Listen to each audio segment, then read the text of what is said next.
Okay, so now let's look at this example. Use the shell method to find the volume of a solid generated by revolving the region bounded by y equals 10x minus 9, y equals square root of x, and x equals 0 about the y-axis, right? So again, it asks us to use the shell method, and so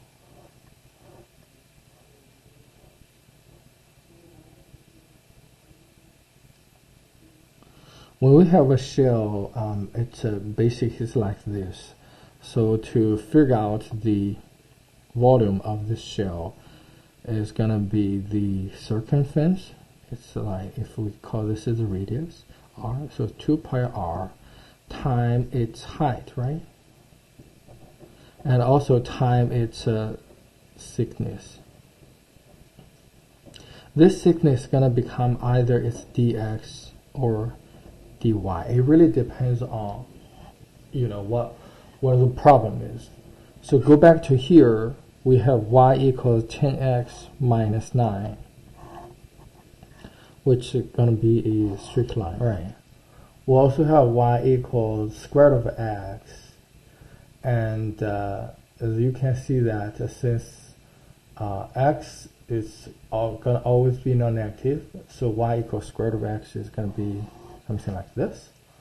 And also x equals 0, which is the y-axis, right? So what we need to do, as you can see, that this is going to be the region we are, focusing on, right? But first, we need to identify the coordinates of this point. That is, we're trying to solve this pair here. And then that give us is 10x minus 9 equals square root of x, right? And then if you square both, it's going to become into 100x minus 180x plus 81 equals x. Excuse me, this is square. So it's 100x squared minus 181x plus 81 equals 0. So it turns out that this can be factored. That is 100x minus 81 times x minus 1 equals 0. So you got x equals 81 over 100, or x equals 1, right? So which one we're going to take, right? It turns out that we're going to take when x equals 1. Why is that? Because if you plug in x equals 81 over 100 to the first equation, actually this y is going to become into a negative 1. How does that happen? That is, when we solve this equation, remember we square on both sides.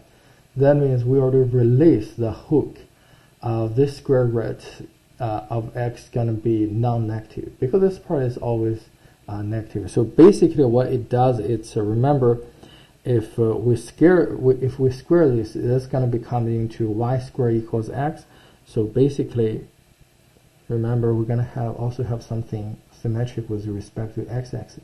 So that's the point intersected here. Okay.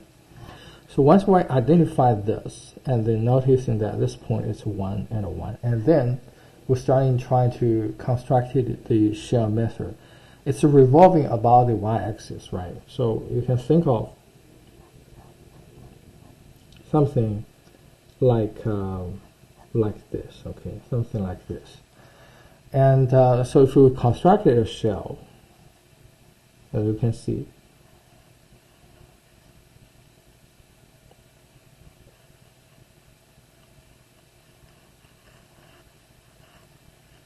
like this, right?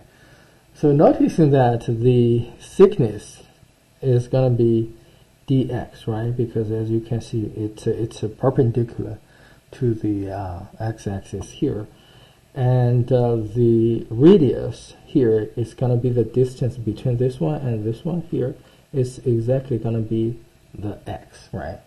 So if we set up the volume, it's going to be 2 pi times the radius, which is x, times the height. The height, as you can tell, that is going to be the difference between the upper function which is y equals square root of x, and the difference of the lower function, y equals 10x minus 9, right? So that's the height.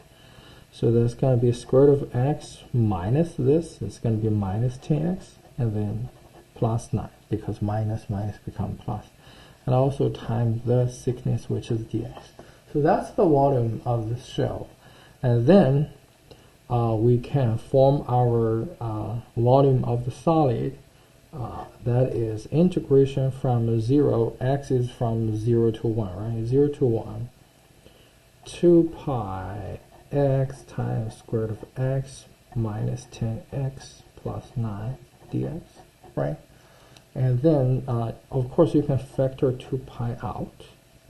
That will leave you, after that, if you distribute it, it's going to be x times x cube, square root of x is going to give you x to the power 3 half minus 10x squared, and then plus 9x, and then dx, right?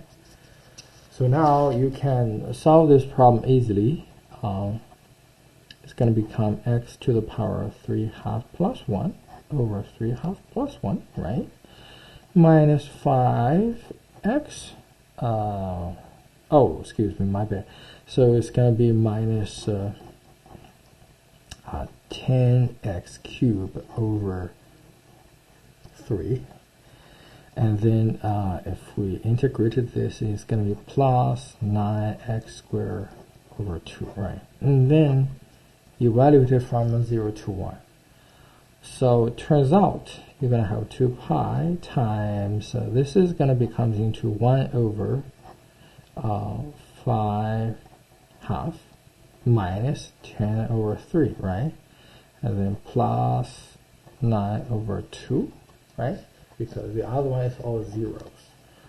So we got 2 pi times 2 over 5 minus 10 over 3 plus 9 over 2. And of course you can simplify this, right? So let's see. You're going to have,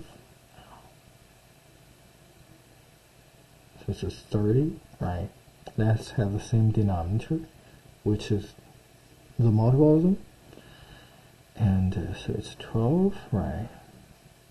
Minus 10 times 3, right? And then plus 9 times 15. Okay. So now you get, it's going to become into 2 pi.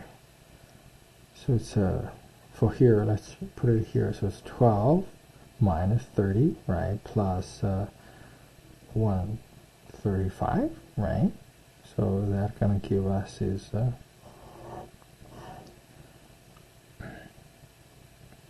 117. Okay, 117. And then, so you can see that times 117 over 30, or our final answer is going to become into 117 pi over 15. Okay, so that's the end of this example.